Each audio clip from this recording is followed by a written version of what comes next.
It was supposed to be a routine paranormal investigation.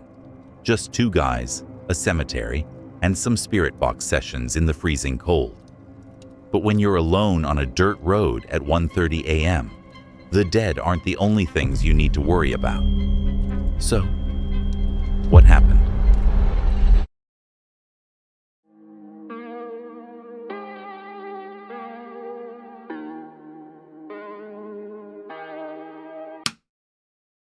The first video tonight comes from RKM Paranormal, a Canadian urban exploration channel where Ryan and his filming partner shuttle brave extreme weather and isolated locations to chase down the unexplained.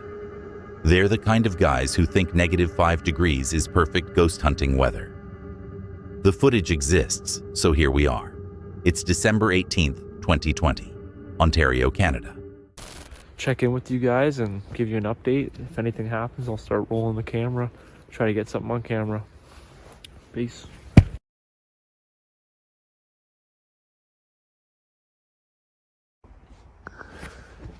Got someone coming down the road towards us right now. We're sitting on the opposite end that my truck's on. They got their high beams on us right now. They turned them off and then they turned them back on.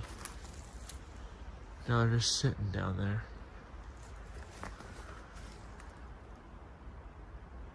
It's so light in the middle. See, it's getting brighter. They're coming right down here. Here, let's go. Cemetery sessions done. Bridge sessions done. 1:30 a.m., -5 degrees. Ryan and Shuttle are walking in small circles near a concrete blockade at the end of an isolated dirt road, just to keep their feet from going numb, waiting for the right moment to push deeper into the woods. Routine night. Nothing unusual. Until the headlights appear. A vehicle. Coming down the road slowly. High beams fully up, cutting through the dark directly toward them. Could be nothing. Could be a local. Could be someone who has absolutely no reason to be on a dead-end dirt road at 1:30 a.m. on a Tuesday in December. They watch it come. Here, let's go over here. Yeah. We're gonna get walking. I'm kind of curious if they're gonna get out though. Oh yeah, eh? He's coming right down here. Yep. Alright, we're gonna go a little bit farther into the woods. In case this guy freaking coming right into this place. Maybe we should wait like right here and see if he's actually like... Go a little bit further. Then we can dip into the woods. Yeah, true. Then we'll be able to see. Yeah, he is too, eh? You can see his lights. It's literally 1:30 in the morning right now, guys. Like, no one should be coming down here. Watch your step, eh? The ankle breaker. Oh yeah, look at Shuttle, look.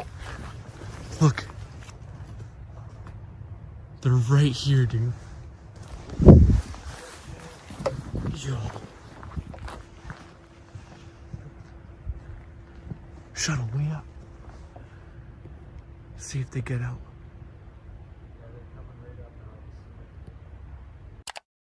They move. Off the path.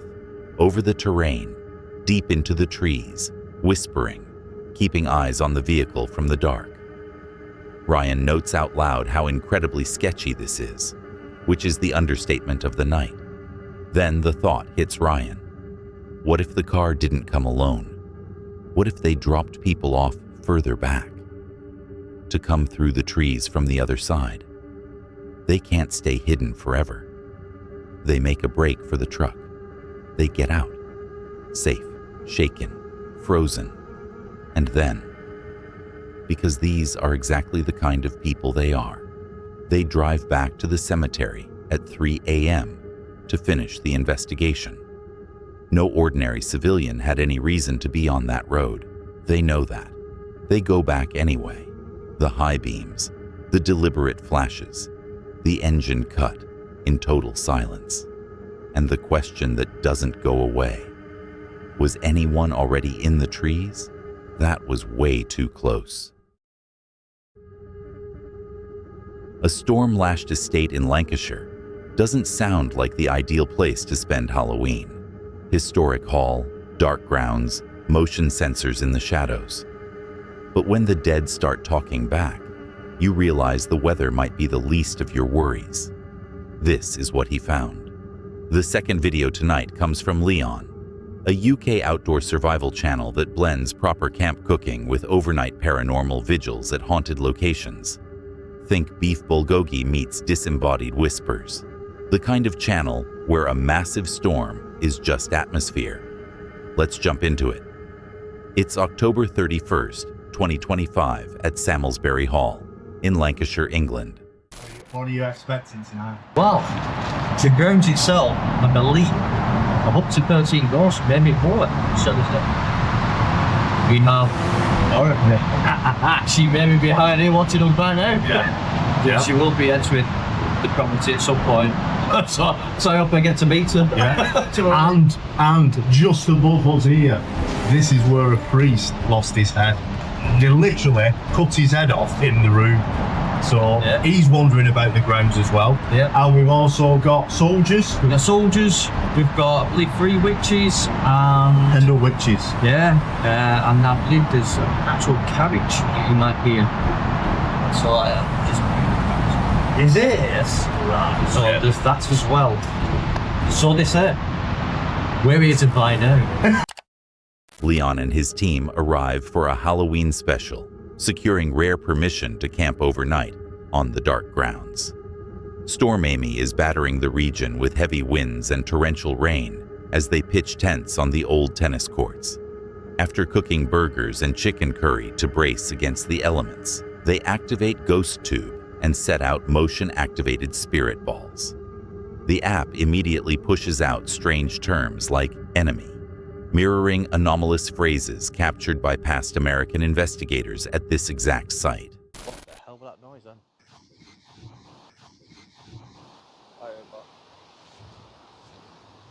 Oh, it's people. Oh, is there people still here? Oh, there's people still here. There's definitely someone moving. You hear that? There's no one there. So we're gonna have a look. Well, there must be. That sounded like someone was dragging along. Yeah, it's not like dragging a bin. Yeah, but what was that? The atmosphere turns aggressive. The Ghost Tube app spits out a rapid-fire sequence of sinister words. Abused. She will touch you. Killed. We command her death. Precisely as these words register, the lead investigator catches an icy, disembodied whisper directed straight into his left ear. Go closer. Let's go closer. What? It said abused. Abused? Who was abused? I just literally heard a whisper.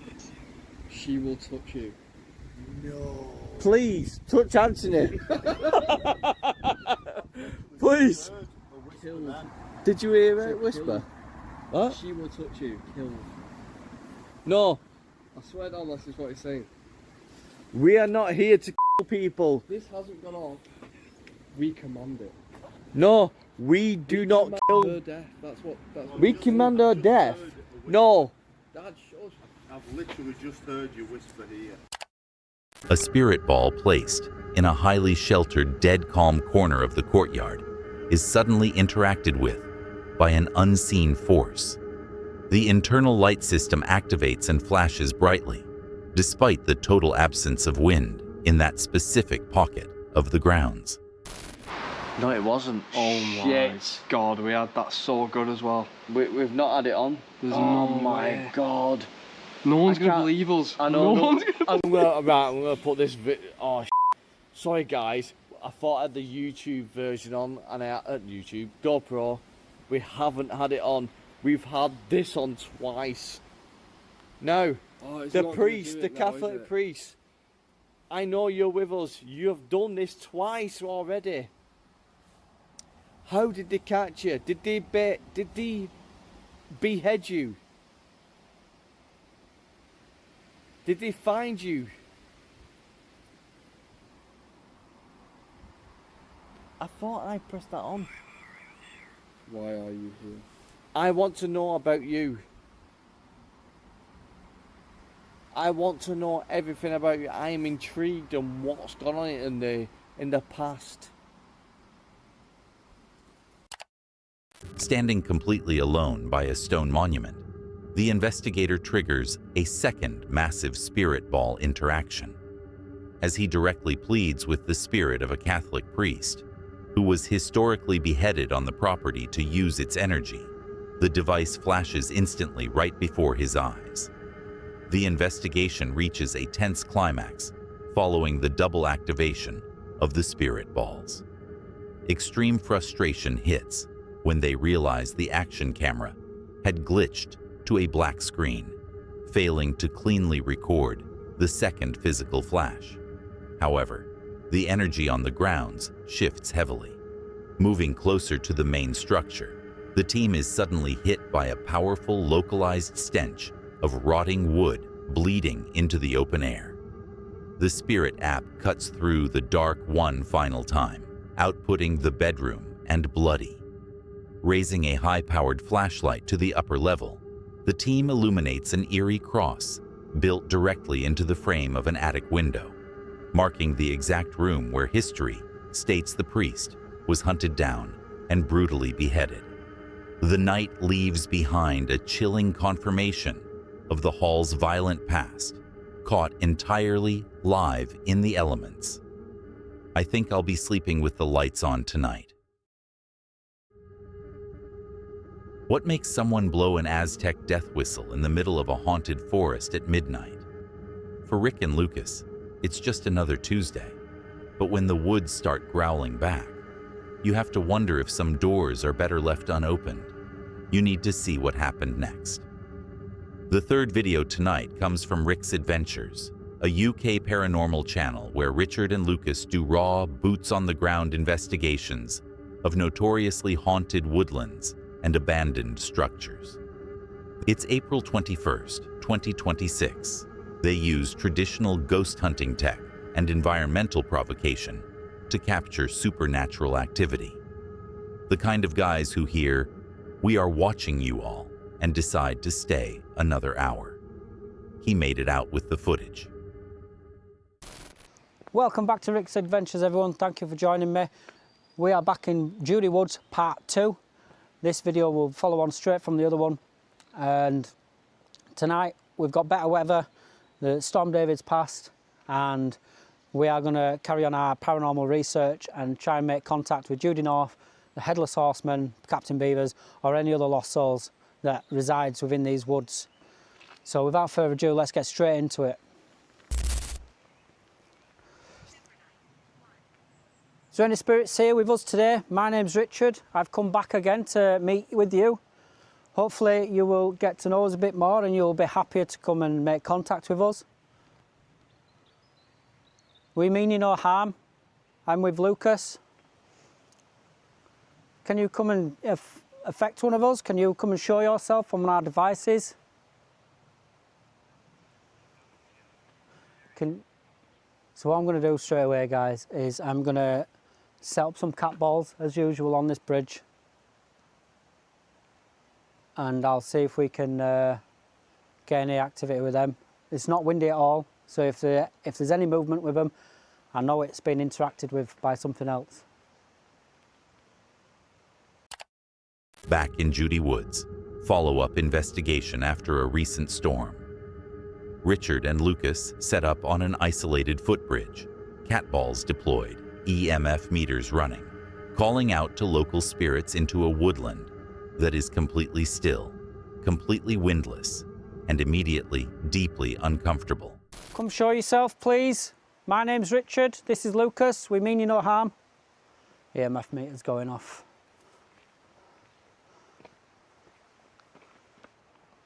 Try moving around a bit. Oh, that's solid. Wow. Now it's just blinking. Stranger. Solid glitcher here. That is proper going off. Settled when I came near it. Thank you, Spirit, if that's you near that device. Temperature drops. Richard starts hearing heavy footfalls that Lucas cannot detect. And then the device speaks again. Full sentence, grammatically correct. We are watching you all. They stay. Of course they do. EMF. Right, I'm going to do the EVP while that EMF's going off because I think, whoa, something just moved. I'm not shitting you. It felt like something just pushed my camera, like, towards me. I just felt like something just pushed the camera towards me like that, guys. I'm not even joking. That just fucking scared the bastard life out of me. Spirit. Human-like screaming from the outskirts of the trees. Then flashlights, moving through the darkness, heading down the valley path, directly toward the bridge. They grab their gear and vacate. When they return, no one is there. No tracks, no people, just the woods and the silence they left behind. We have just been startled by something in the woods coming towards us. We saw torchlights. So we came down the bridge a little bit and it should have carried on coming towards us if it was human-like, because it was making its way down. It hasn't passed us yet, so we're just making ourselves a bit more mobile. We dropped some it, and we're going to investigate what it was in a minute. And then the growl, deep, clear, aggressive, echoing from the dark tree line directly beside them. Both men hear it. Both men acknowledge it out loud. And both men stay. Rick blows the death whistle. The device responds instantly, flagging it as sinister. Then warning, closer than you think. Rick grabs his flashlight and catches unexplained movement shifting between two large trees. Something just reacted to the sound. Closer than you think. As soon as I blew the whistle, as soon as I blew that whistle for the third time, as I was blowing it, it said, "I'm closer than you think." I don't think it likes the screech. I literally went to go grab my torch because I thought I saw something literally there. Where there? Yeah.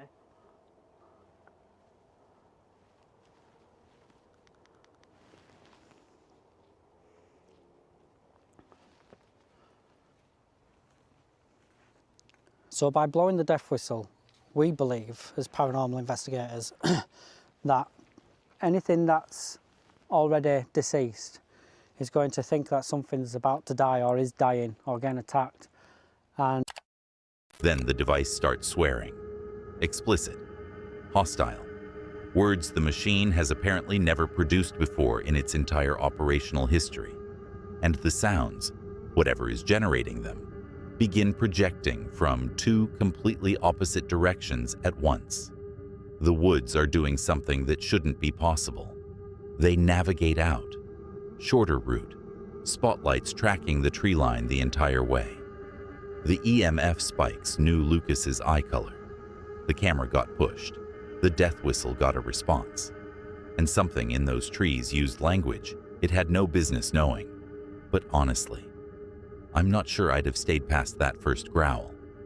But that's just me. You've probably walked through an old building at night and felt the temperature drop. Most people blame the drafts. Keep walking. Don't look back. This crew decided to set up cameras and ask who was watching. It gets worse from here. The fourth video tonight comes from 9 Connection Paranormal, a Scottish urban exploration crew that blends raw nighttime exploration with intuitive psychic impressions and real-time spirit communication. They explore forgotten ruins and abandoned military sites, following their instincts into the dark. The camera kept rolling. It's always in this room, innit? It's always in there. There's a horrible feeling around here.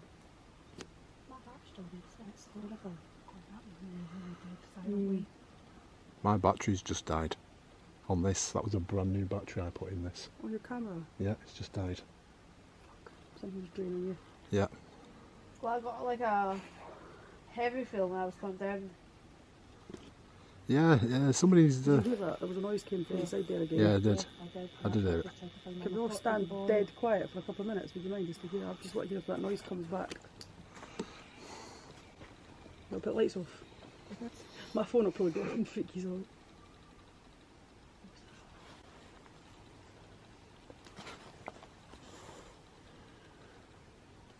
Oh fuck yeah. That's a screaming girl. There's an entity in that room, by the way. Laura's just got a fucking amazing picture of him. Let's get it on camera. Was that a head and a shoulder? It was big. It's a big face there and shoulders. Someone looking right at you. That's not a hat, is it? Oh, we'll get the thingy out. I've not had any phones or anything when it happened. Prison? You hear that then? He's in prison there. Are you stuck in here? They stand completely still in the pitch black and listen. A faint, distressed sound filters through the dark, resembling a screaming girl. At the exact same moment, crew member Laura photographs the window. The image comes back with a large face and shoulders staring directly out at them from inside the room. Clear, distinct, unmistakable. Nobody was in there. Prison? You hear that then? He's in prison there. Are you stuck in here? Yes. Yeah, can you throw something, make a wee noise? He just said Ralph. Did you hear that, lad? Yeah. You Rick? Red. Did I say red there? I asked him. I quite liked the red. He said red. Maybe he said red. Are you moving these lights on this device? Can you do that again? If that was you, please. Oh, my battery dies. So what I'm getting here is, I think this guy was held against his will. I think he did something wrong and they kept him in there. There's something to the right hand side of it. I know there's something keeps moving.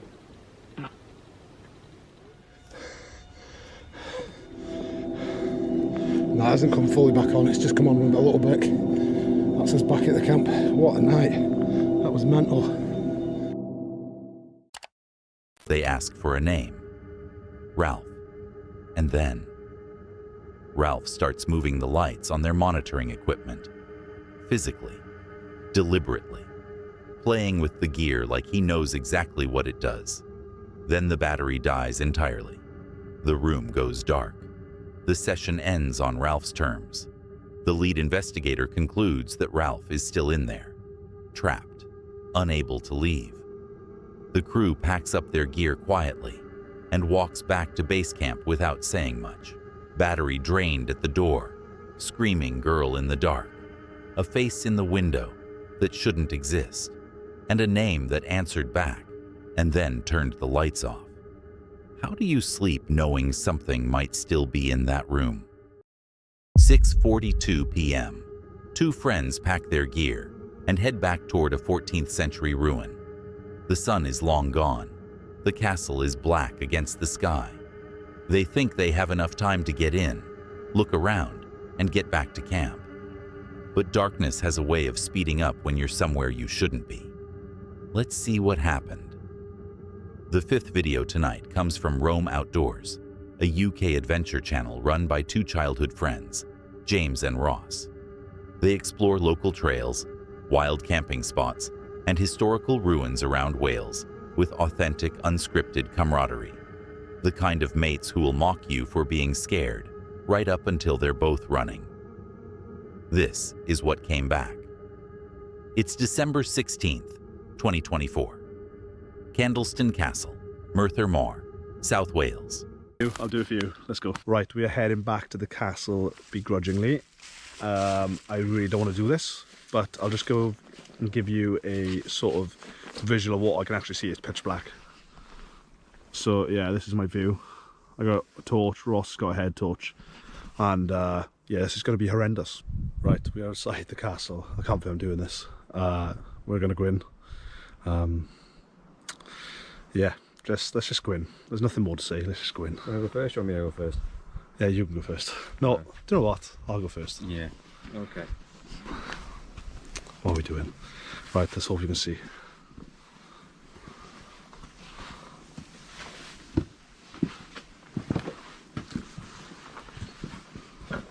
There's the cage. It's not a cage. It's not a cage. A gated door is making a cage. A gated door to hell, mate. That's what it is. Right.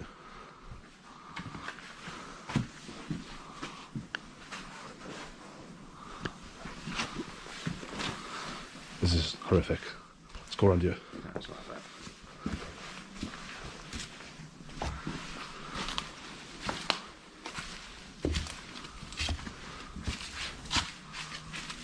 It's not so bad. Spooky sounds. Nothing. Let's go upstairs. Oh, right, okay, let's go upstairs. Let's go past the... Inside now. James breathing audibly into the microphone. Ross leading. They pass through a heavy rusted metal gate blocking an old archway, the one they've decided to call the gated door to hell, which, honestly, is not a great sign for how this is going. The layout that felt manageable in daylight feels genuinely sinister in the dark.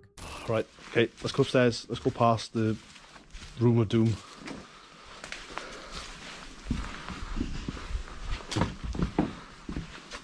Oh, mate. Should we lock it back up so no one else has the... I don't think camping's jam. Oh. We can go on there on your own, would you? Say again? Would you go on there on your own? No, I wouldn't. Oh. Actually not. Look at that. Spooky kitchen. Oh. Right.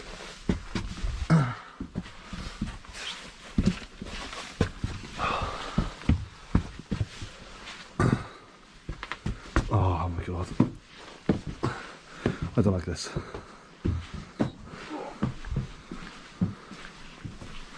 Sorry if you can hear my breathing on the camera. I'm out of breath and nervous, which isn't a good. You scared? Yeah, I'm terrified. Are you? No, I'm hard as nails and I got a knife. I'm not hard as nails, I don't have a knife. Ross has gone downstairs already, and I'm going to have to walk past the room of doom by myself, which I'm not a fan of.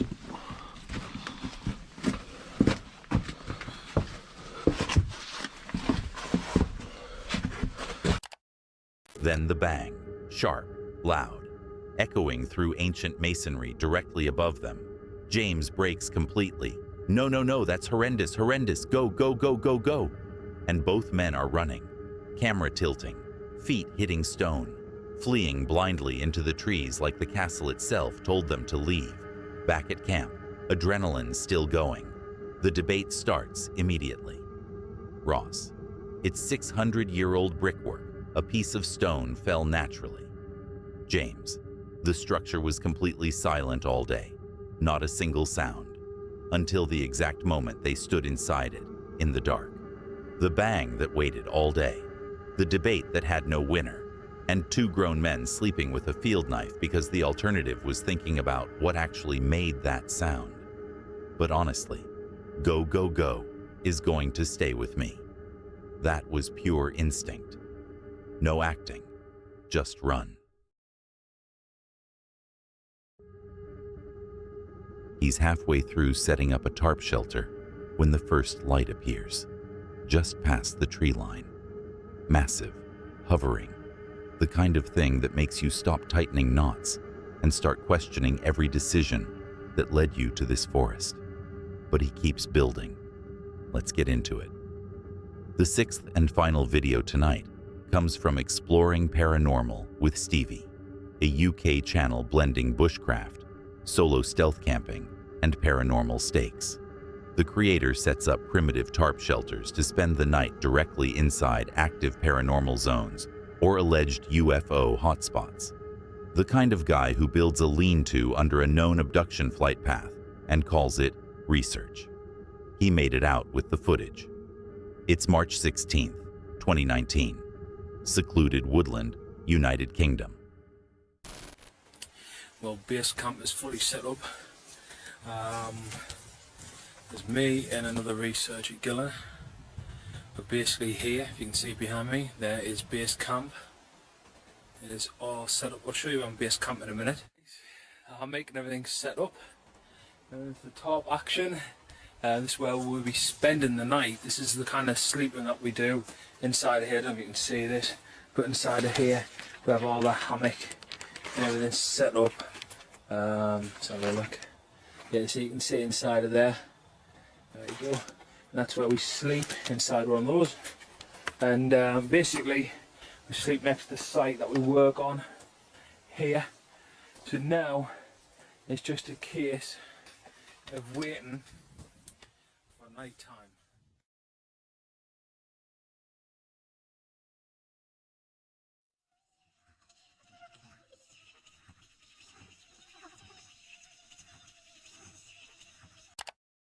Stevie and his companion arrive deep in an isolated forest with a documented history of high strangeness.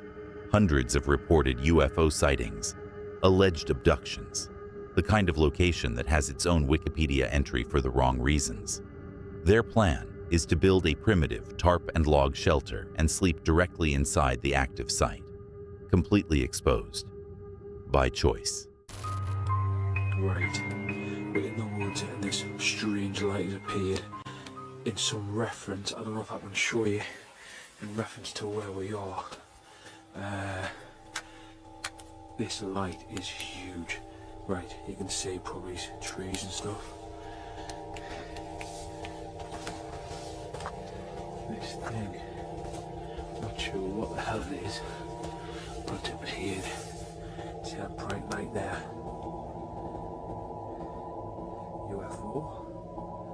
Zoom in on that bad boy. Separate. It is absolutely huge. It's really long and oblong shaped. It's had a beam coming out of it. The top part's fading away now. What the hell is disappearing? Camp setup underway, and then it appears, just past the tree line. A massive oblong sheet of light hovering low over the woods, not moving like an aircraft, not behaving like anything with a logical explanation. It lingers, then slowly fades. They look at each other, keep building, which is a choice. It comes back. Same light, same position, the same thing that just faded, reappears. This isn't a passing anomaly, it's returning to the same spot, above the same forest, while they're standing underneath it with a tarp for protection. Yeah, see this? Right. Trees, bikes, parachute. This thing, which is right outside the woods. You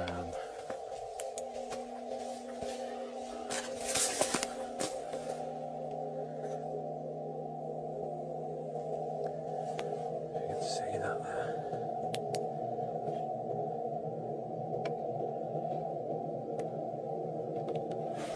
Careful, dude, careful. There, so you can see through the woods now. You can see the trees. Right, well, guys, you can't see us at home, but it's actually moving. Oh my god, it's got 1, 2, it's got 3 lights in it. 4 lights, an oblong shape. There's a side light coming down and moving. How can I not see that on the lens? Can't seem to catch it at all.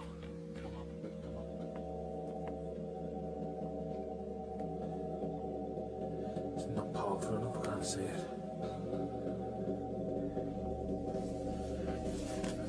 I can see something, but I can't get on camera. It's just... There it is there. Zoom in, guys. Where we are. There it is. This is a notorious UFO hotspot. It moves closer. Stevie uses the surrounding trees and their parachute canopy as reference points to show how close the phenomenon now is to their actual camp perimeter. The answer is too close. Then it splits. 1 light becomes 4. Distinct bright points arranged in that same long oblong shape. Individual lights coming down, moving independently. They zoom in. The camera tracks the patterns through the trees. The lights shift and dance in total silence. No engine sound, no mechanical explanation. Just light, moving in ways that don't make sense. The tarp shelter suddenly feels very inadequate. Stevie reflects on the hundreds of reported abductions in these specific woods, looks at what they've built for protection, and makes the only reasonable decision of the entire evening. They pack up, in the dark, fast. He films from the car as they drive away, visibly shaken, exhausted, genuinely rethinking his stance on things he didn't believe in this morning. The lights danced in geometric patterns directly above a tarp shelter in a forest known for abductions. He never believed in UFOs before tonight. He didn't sleep under that tarp. Smart.